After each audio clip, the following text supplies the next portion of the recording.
I just wanted to be Santa-like all day, every day. I mean, just every day, all year round, just be what would Santa do? He'd be nice and he'd wave. He's not going to get angry in traffic. He's just going to say, "Ah, go ahead, go on in." And as you become that, everything in your life gets better. Your relationships with your wife get better. Your relationship with your neighbors get better. The way you just feel about the world improves because you just see things from a perspective of kindness and gratitude rather than all the other choices we have. Welcome to the Business Ownership Podcast, brought to you by Awareness Strategies, helping you navigate the waters between entrepreneurship and ownership. There we go. Hey there, peeps. This is Michelle Niddleck, and I'm super glad that you're here today because I have the most amazing guest. I'm so excited. So, Santa, tell us a bit about yourself and what you do for business. Hey, Michelle. Merry Christmas. For me, that Santa Claus is just entered into my life in the strangest of ways, right? So, and it goes back 20 years now. Wow. And a friend of mine had volunteered himself to be Santa for some local little fundraiser. And he came down sick and he called me, and his voice was all out, and can you fill in for me, Santa Claus? I'm thinking, yeah, right. Really, I didn't look at all like this then. I had my own little business. I traveled around the country and around the world a little bit, speaking on internet marketing. I had my company was called the Internet Marketing Group. And so I was kind of buttoned down. I had a short beard. But anyway, I said yes. And I walked into that room and everybody greeted Santa Claus, and of course I'm greeting them, not knowing at all what I was supposed to do. And it was a blast. I just had so much fun. I remember at the end of the day, I told my wife, I said, I'll just do this to anywhere that anybody wants me. This is a kick. And so I spent the next 7 years being a volunteer Santa around Southern Oregon. I lived in Ashland, Oregon at the time. And so that's what got me started. Now, since then, the whole world has changed. That's my full-time thing. I have a company called the Worldwide Santa Claus Network. We have over 6,500 members around the world, and much more. So, but that'll give you an idea of who I am, what I have, and where I started. and I do love it because I think that it's important to understand kind of where you came from, how that transition happened, and now where you are. So let's look a little bit at kind of the job of being Santa Claus, which cracks me up every time I say it, is kind of, one, do you think of yourself as a business owner in that role? And kind of how does that roll out what's it like being CEO? Yeah, I do now. My first 7 years, I strictly volunteer, just did not-for-profit events and, just all those kinds of things. But my seventh year, and here's what happened. I had my internet marketing company, and I was getting older. I was in my early 50s. I traveled around the country as a speaker, and I showed up. I didn't look at all like this, but I was older. And most of the audience and I'd been speaking to these audiences or similar audiences for many years.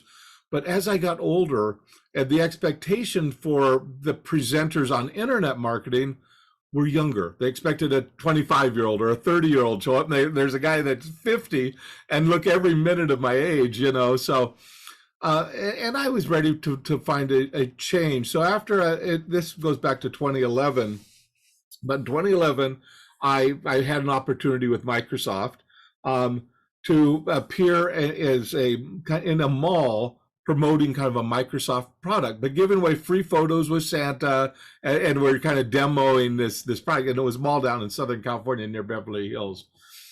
And the first day on that job, and of course they were paying me, and Brooke Burke, the actress and model, she came on, and we were launching this program. And I realized in that moment, I said, there's something special here. Like Brooke, she's a big actress, a big television star on Dancing with the Stars, all this kind of stuff.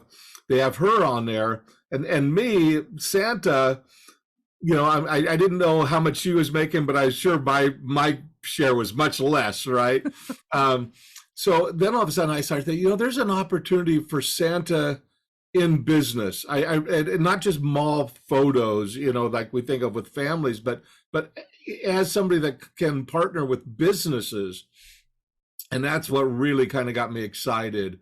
And since then, I've done many brand ambassadorship kinds of things where I've taken on a role of being a kind of, Santa and all the good things that Santa brings, but along with helping build brands, by partnering with, not unlike what Koch did, of course, with Santa Claus many years ago, except for I'm not a painting, the real thing, so, but that's what got me started, and it's been a kick, and I never saw that coming. I mean, the whole Santa thing I never saw coming, but it is, looking back at it, kind of one of these testaments to saying yes to things that are fun and easy and that you have passion for, and it was weird, honestly, as I transitioned from this guy doing an act of community service and turned that into something that looked more and more like a business. It was like, now wait a minute, I'm a costume character. I mean, I'm a guy that has custom suits in my closet. I mean, it doesn't, it just was a weird thing. Like, am I like a clown? But then I started really seeing the value that Santa brings, this avatar of kindness and goodness and consideration and thoughtfulness, and so I really embraced that part of who Santa is and what Santa represents, and say, yeah, I want to get on that bandwagon and kind of lead that charge. So, yeah. So what made you decide to go, hey, I want to teach other people how to do this? Well, I'd been a teacher for many years, long before being a Santa. So, in my speaking around the country and around the world on internet marketing, I was getting up teaching business owners and marketing department heads and all that how to better market their business. That's what I did. I was a trainer. So in the Santa world, one of the first brand ambassadorship kind of roles I had was with a company called Hello Santa. And they were recruiting a whole bunch of Santas to do a video chat app, an iPhone app. And as these Santas were starting to audition, they said, wow, they really need some help transitioning from still photos, snapshots to videos. That the whole platform shift was a big change. And they asked me if I'd help with that transition. Could I show these guys how to better come across on video? So I started with them doing that. And then from there, I kind of just launched onto my own. And that company, after a couple of years, kind of went south. And so I just started this thing. And I just found that there were many Santas like me, as a small town in Southern Oregon. And there were no professional schools or training. I mean, there were a couple, but they happened once a year, and they were for 3 days, or they traveled around at different holiday inns. But and it just wasn't what my vision of having this. At the time we were using GoToMeeting, as our platform rather than Zoom, but we were just able to attract hundreds and hundreds of people that wanted to learn better. How do you do this? And then at the same time, for me, I was kind of building this little training business, and at the same time saying, what more can I do to build my personal Santa appearances? And I started looking at the entertainment industry. So it's like, okay, you can do commercials, you can do movies, you can do television shows. So now I've done hundreds of different appearances on social media things, and commercials for large brands, Chrysler and Reddi Wip, and just many big brands. So I just saw all these splintering out opportunities, and I've kind of pursued them all. It's like, okay, what else can we do? Let's have fun with this, And at this point in life, looking like I look, right? It's like, okay, you just go all in and have fun with it. And everywhere you go, people love seeing Santa, right? Whether it's on a Hollywood movie set or over at Costco, it doesn't matter. And for me, in my personality, it's like a ton of fun. I'm getting hugs and taking selfies and doing everything with everybody, so it's a kick. I love it. So did the kids pull in your beard? I gotta ask. That Are they happens checking a if you're little real? bit, not as much as people, not as much as the movies would have you think, right? But it does happen every once in a while. In fact, every once in a while you get a little, is that real? But what where it really happens, and I just had this happen yesterday actually, is when you have these little young, babies. So you're holding a little, 3 or 4 month old up here, and they see that beard, they just grab on for dear life, and it's like and that kind of does get you a little bit, but Now the you know why every mother almost cuts her hair. She yeah, has right, kids. yeah, Like, exactly, there'll be no more of that exactly. happening. Mhm. Awesome. So talk to me about what it takes to be a good Santa video. I think that's hilarious Well, because I just imagine these guys going, okay, I look like Santa. No, I don't look like Santa. They're just walking along like, yeah, well, we know what bad Santa looks like, right? I mean, we had a whole movie about that, uh, and by the way, I had a chance to meet him. Who is that star that was huh? in Bad Santa? Um, oh, I can't believe his name's escaping me in this moment. But it doesn't matter. Um, but what people want, whether it's mom at a mall or a company. I do lots and lots of company parties. I mean, that's all adults. I just did two for Adobe. I'm doing one for Amazon or a couple days from now.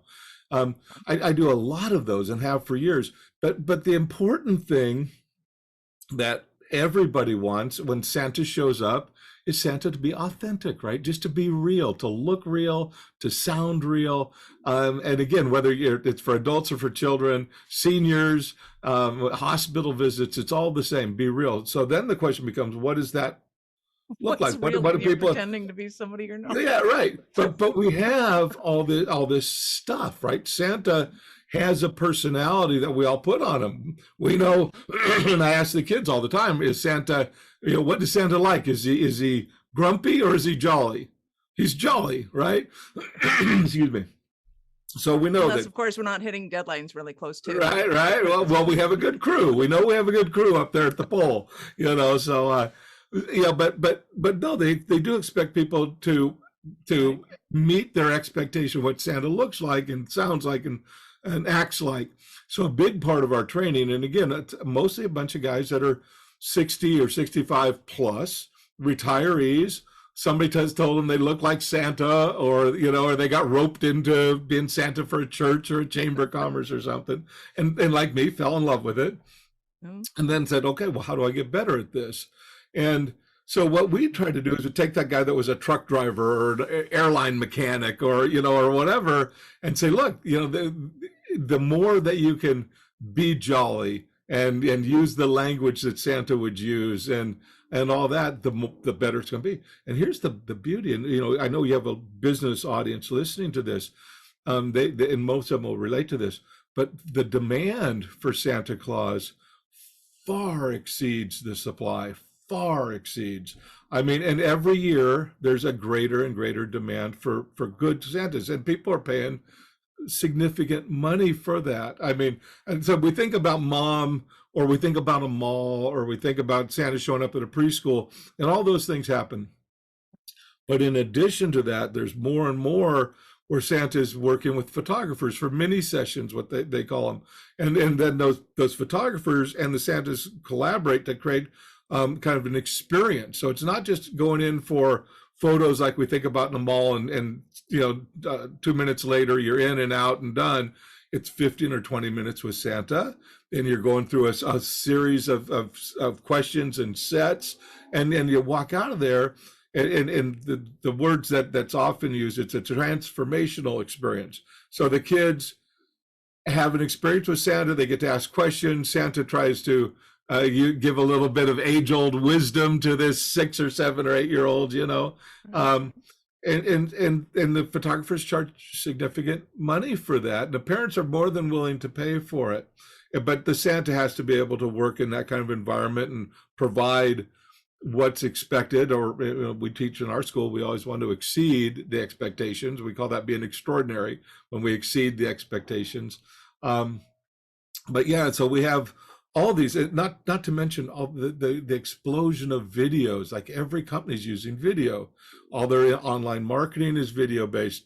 Now you have this avatar of goodness that brands have been coupling with for decades and improving the commodity that attracts eyeballs and builds goodwill and all this stuff that now every company would like to associate with. And so now these, so the Santas have to learn the skills. How do we come across good on video? How do we help companies, co-brand with Santa to help get them out there? And it's a weird thing, but you look for decades, we've had major brands, Macy's and all the car dealers, and it's weirdly, the tobacco companies and alcohol companies and all these, companies forever have recognized the value of partnering up with Santa.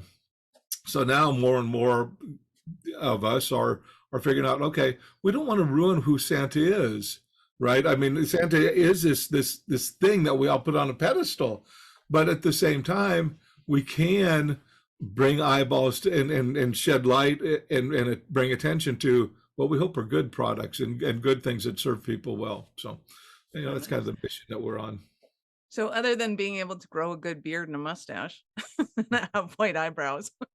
Yes. And are those really requirements or? Not really, no. I mean, anymore, the what they call the designer beards are so good. And people at home, a regular guy can put these on. You don't need a makeup artist in Hollywood. Now, we all see John Travolta in the Capital One commercial, or Ed Asner, Ed Elf, and all these other things that he's done. And we know those are glue-on beards, right? They didn't grow those beards.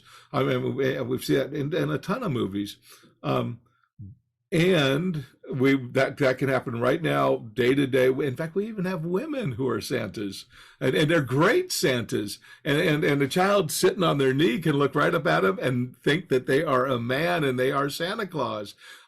So the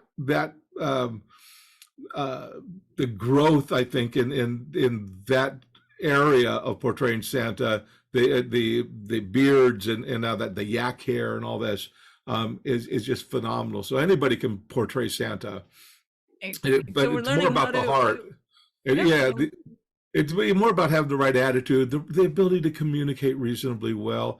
And again, depending on what all you're doing, right? If you're working primarily with preschoolers and all that, it'd be nice to be able to be engaging and to be fun and to enjoy that kind of a banter, and that's a kick. But it's not for everybody. And then you have a lot of guys that do a lot more, it sounds weird to say like adult things. I mean, we think weird, but just like company parties where kids aren't necessarily there, or, those kinds of things. So, everybody can find their little niche, I think is a good way to do it. And some love storytelling. We have guys that just love storytelling. So they'll make deals with their local libraries and different things. They'll come in and tell those stories or read books or whatever. So it's just whatever anybody loves to do. And then, we have people that are volunteers, around the world. They just don't ever want to make any money. They're doing good in their retirement, and they're just happy being volunteer Santas. And then we have others who see this as an opportunity to have a little business or take a little seasonal job. They work for a photo company in a mall or whatever. But others look at it and say, no, this is a fun little business. I can build these little revenue channels. And, that's the way I look at it. I have all these little things that I can do. And I do a ton of volunteer work too. I do a lot of that.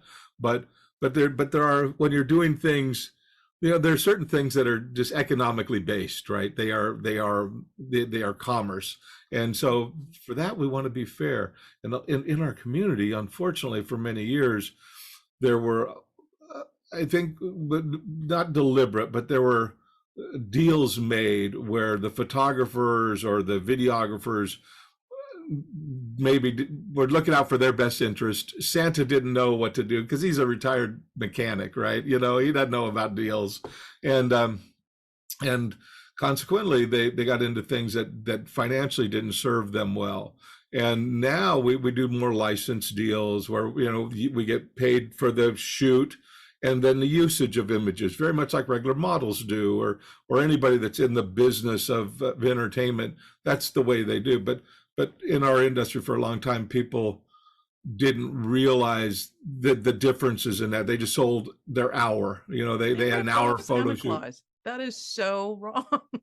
Right. So wrong Well, on so I many mean, levels. it just, I really don't think it was as deliberate as people, as it kind of looks. And I know guys that feel really like they were really taken advantage of, Aw. but not, I don't know your age, but in my day, there was a band called Aqualung.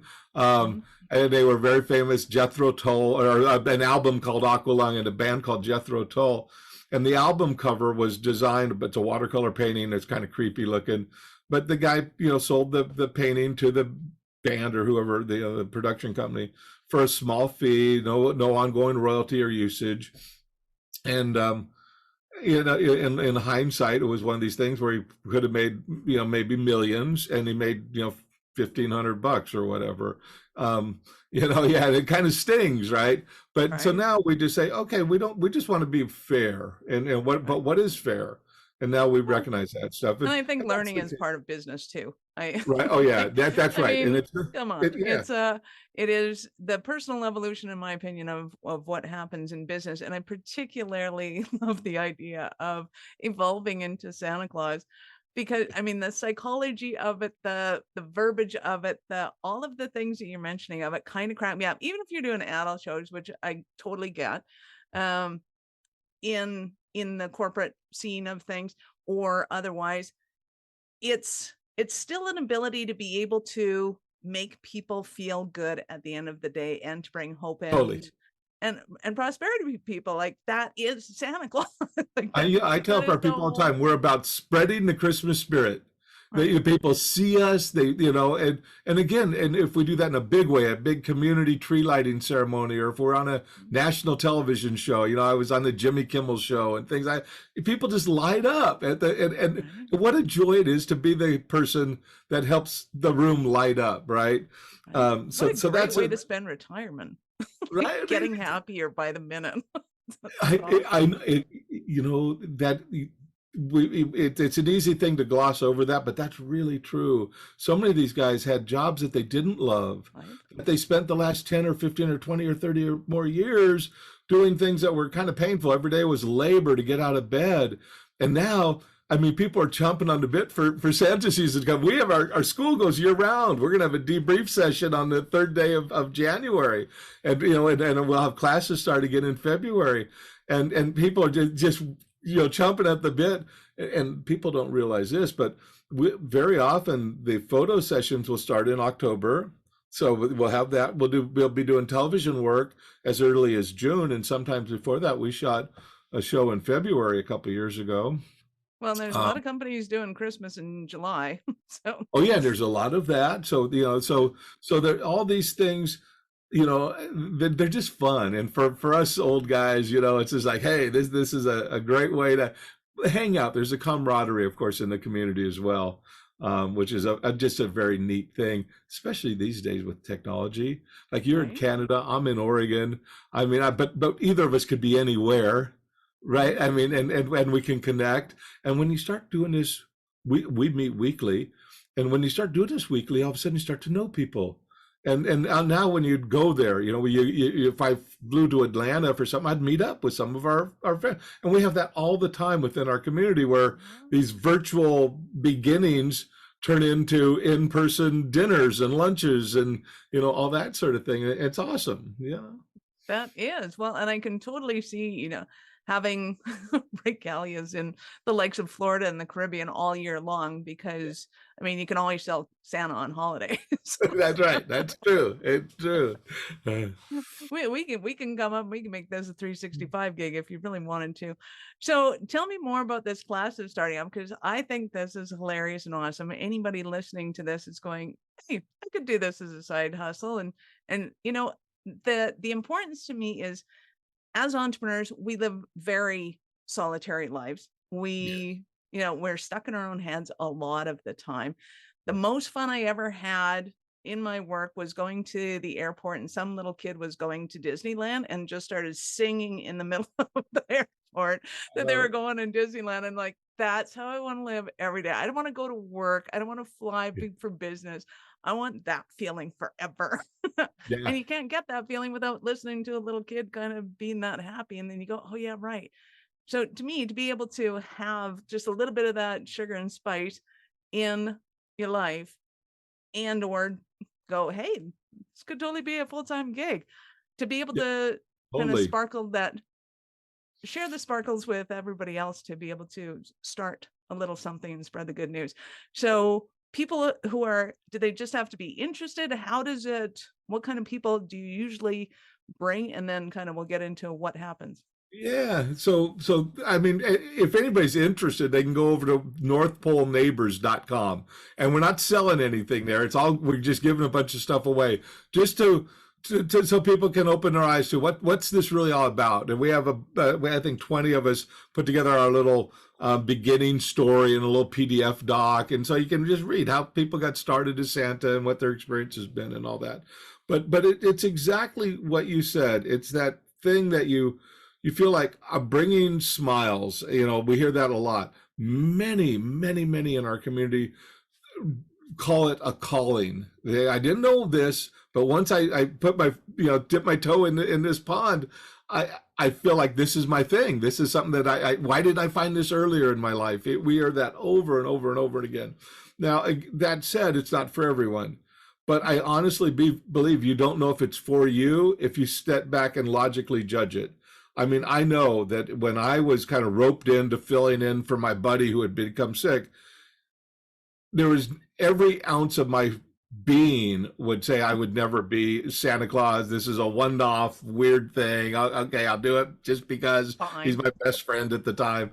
And I fell in love with it instantly. It's like, oh my goodness, I love doing this. It's like you said, you're hearing the kid in the airport. You don't know how that's going to trigger, or that trigger is kind of a weird word, I guess, these days, but what that's going to spark in ourselves, yeah.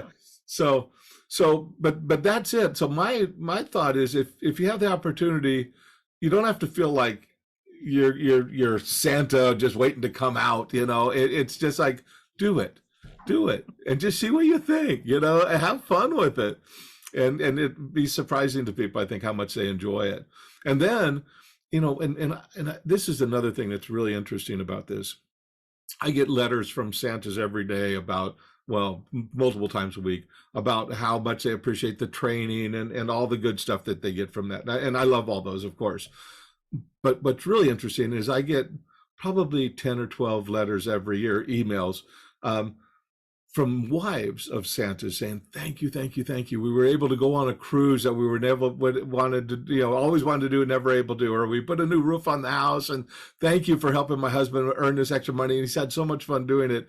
And I get these letters like that, where there were little life-changing things that happened that the family really appreciated. And they credit the being of Santa and what we've been able to do to coach him along the way. But that's a really neat feeling, right? So anybody out there that says, I have a dad or a grandpa or somebody that could use a little extra income, and he's a nice guy, you should be a nice guy, at least, be a positive, have a positive outlook on life. I mean, we do work on psychology a lot, and I do think that we help people, but if you wake out of bed grumpy and you stay grumpy all day, yeah, this is probably not for you. Although you're probably the one who would most benefit. Yeah, you'd be the one who would most benefit from it, though. I tell people that I'm not a good actor. I mean, I'll tell you that for sure. I've done a lot of acting, but I'm a lousy actor. So what was easier for me was I just wanted to be Santa-like all day, every day. I mean, just every day, all year round, just be what would Santa do? He'd be nice and he'd wave. He's not going to get angry in traffic. He's just going to say, go ahead, go on in. And as you become that, everything in your life gets better. Your relationships with your wife get better. Your relationship with your neighbors get better. The way you just feel about the world improves because you just see things from a perspective of kindness and gratitude rather than all the other choices we have. So for me, I have become more Santa-like. And when I go out and be Santa, it's just me being me, putting on a Santa, just me being me, but throwing on a Santa hat, right? So and then every once in a while, you'll get a kid that says, are you bald under that hat? Sometimes. You really are Santa. Really? Okay. That's so funny. I've had kids tell me because I'm bald, I'm the real Santa. Right. And I've had other people that have told me that because they had hair, kids have told them they were the real Santa. So, yeah, it's a kick. Super cute. So I gotta, what is the number one question you get asked as Santa Claus? Well, let's see. The number one question we get asked, um, yeah, probably what's your favorite cookie? I mean, probably that's the number one. I mean, And what's your favorite cookie? Right? So everybody thinks chocolate chip, and I love chocolate chip, right? I mean, I'm not gonna lie, I do love chocolate chip. I also like the oatmeal raisins, but if I told everybody like my favorite cookie is chocolate chip, then everybody made chocolate chip. Just think, I'm delivering lots of presents, and everywhere I go, chocolate chip. They get a little bit old, even if they're my favorite. So here's what I tell them: is like, if you have a favorite, if you like peanut butter cookies, or if you like the Christmas cookies, make those up so I get a little variety along my route. And they yeah, that's a good idea. So that works out good. Little varieties, spice life, or lot. I said some people even leave me pizza.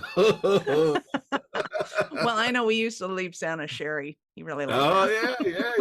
Well, that's a kind of a European thing, right? I mean, that's an English tradition to leave out a little brandy or a little sherry for Santa. The good stuff once a year. Yeah. That's awesome. I love it. So again, I know our listeners are going to want more from you. I just have this compulsive urge to kind of give out a business card to everybody I see that looks like Santa and go, hey, let's go spread your talking cheer. about that, I don't know if I have any just sitting right here in front of me, but I have a couple of really fun, oh, how funny is it that I don't have any just sitting here? But I have a couple like this that I give to the kids. Oh, here we go. So I have one that says, every time the kids see me, I give them this one. It says, "You're caught being nice." And it doesn't promote my business in any way, but there's a place where they go on there and get download or coloring stuff. And then on the other side, I had a little picture of Santa. So that's kind of fun, So I always carry those in my pocket. So if they see me, I give them one of those.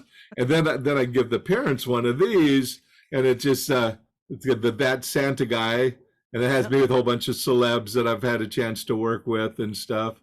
Wow. And then a little QR code. So I'm all modern, right? I see you have your QR. But that's great, it works out really well. But yeah, if anybody, if anybody's interested, NorthPoleNeighbors.com is a fun little site. You can just go and learn more. Worldwide Santa Claus Network is where our school is. And you can go on there and learn, see what all the options are. Membership starts at $37 a year. So and everything we do is have money back, 60-day money back guarantee. Not that anybody ever asks, but you could, so it's like, just come check it out and go from there. And if you don't like the way the elves built the toys, I think you need to donate more so that they can build the toy right next time. Just saying. That's right. There you go. I like it. Awesome. I love it. So people that are interested in the course can do what?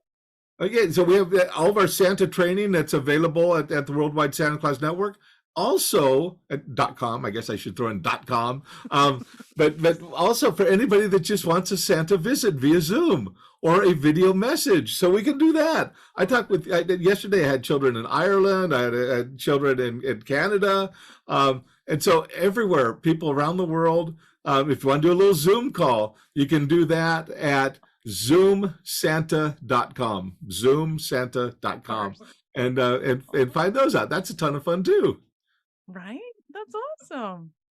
You have been a delight. Actually, I get to ask you this, and I will anyways, even though you're Santa, is at what point in life did you know you're special kind of crazy enough to think that you could become an entrepreneur? I became an entrepreneur. I was in my late 20s, early 30s. I mean, I've been an entrepreneur my whole life. I had my own little business. I had multiple little businesses. My first business that was really fairly successful. Sold cookies? Yeah, right. No. But what I did is I had a company. A lot of your listeners will remember some of these guys. But I had a company that helped promote seminars. I was a consultant initially with Tony Robbins. Some of you might know Tony Robbins. Yep. And so he brought me in as a marketing advisor early on, before he was famous and everything. We both lived in San Diego at the time.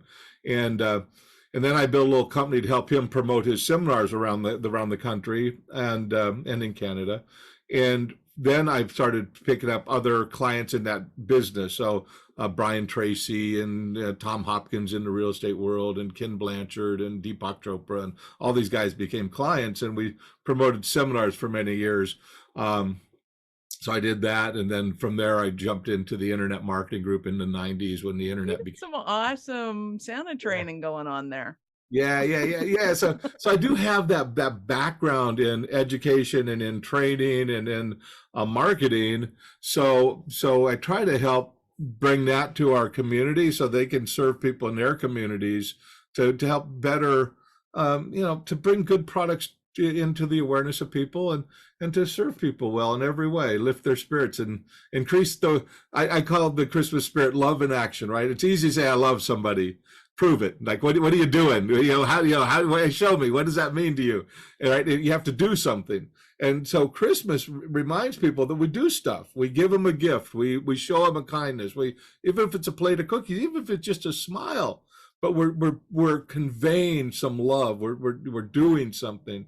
And that's really, I think, what my mission is. If we can increase that love brought out to the world, we're all better off. And Santa's a perfect avatar for that. And so the more I can get our community, these thousands of people around the world, to live into that, makes each day for me a great day. Yeah. Thank you. That's adorable. Thank you. You have been absolutely awesome. Thank you so much for your time. I appreciate it, and I know how valuable it is. Thank you, Michelle, and have a Merry Christmas. Awesome. Peeps, thank you for being here with us today. Be sure to subscribe to the show, share it with your friends, and have a very Merry Christmas. Are you running a business over 7 figures but still struggling with technology headaches? Pay attention. You do not want to miss this offer. This podcast episode is brought to you by Awareness Strategies, who is offering a custom-built digital adoption roadmap for anyone running a business over 7 figures who's wanting to grow their business in the next 5 years. And it's not just a roadmap. They offer full implementation as well, if that scares the out of you. Check out awarenessstrategies.com/roadmap for more details today. The link's in the show's notes. Don't regret not doing this. Do it now. That's awarenessstrategies.com/roadmap.